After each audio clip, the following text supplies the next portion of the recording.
Сайн байцгаана уу эрхэм хүндэт өншиг сонсогчдоо Монголын эмэгтэйчүүд холбооны Үр хангаан аймаг дахь салбар зөвлөлөөс та бүхэндээ зориулан хүргэж буй халуун бүлийн дээдлэхүй соёл түгээх хаяны ээжид подкастаа эхэлж байна. Юуны өмнө өглөө бүрийг бидэнтэй угтаж мэдлэг түгэж байдаг эрхэм уншигч сонсогчид та бүхэндээ Үр хангаан аймгийн эмэгтэйчүүдийн зөвлөлийн тэргүүлэгчид соёлыг түгээе төслийн багийн гишүүдийнхээ өмнөөс талархаж байгаагаа илэрхийлье. Халуун бүлийн дээдлэхүүн утга учирын талаарх бидний хөрөлдөөн 3 дахь 7 хоногтойгоо залгаж байна. Эцэг их, үр хүүхэд, худ ураг, ахан дүүс, садан төрлөө хайрлан хүндлэх, энэрэн ачлах, уламжлал, соёл, зан заншил гэдэг гэр бүлд минь ямар их үн цэнтэй, утга ёроолтой, аштын бэлэгтэй байдаг тухай соёл түгээгчид маань өөрсдийн бодлоор ухаанаар дэнсэлж мэдээллүүдээ хүргэсэн.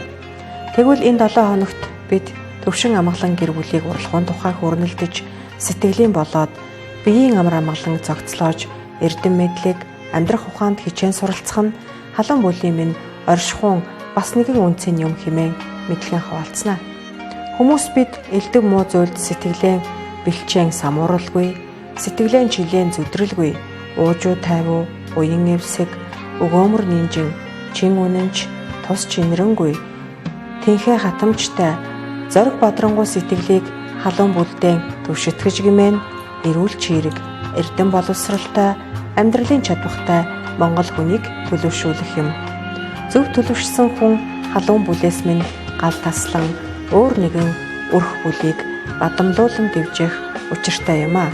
Ийм бодож бид энэ 7 хоногийнхоо цоврал подкастуудыг бэлтгэлээ. Хүмүүн бид бүгдээр мөнх бусч бид үр хоочтой юутаач зөвлөмгүй асар их үн цэнтэй ухаан үлдээгээд буцдаг. Өвөг дээдсийн минь бидэнд үлдээсэн энэ л гайхамшигт ухааны ундраагаар өдөр бүр бид ундааж байдаг лээ.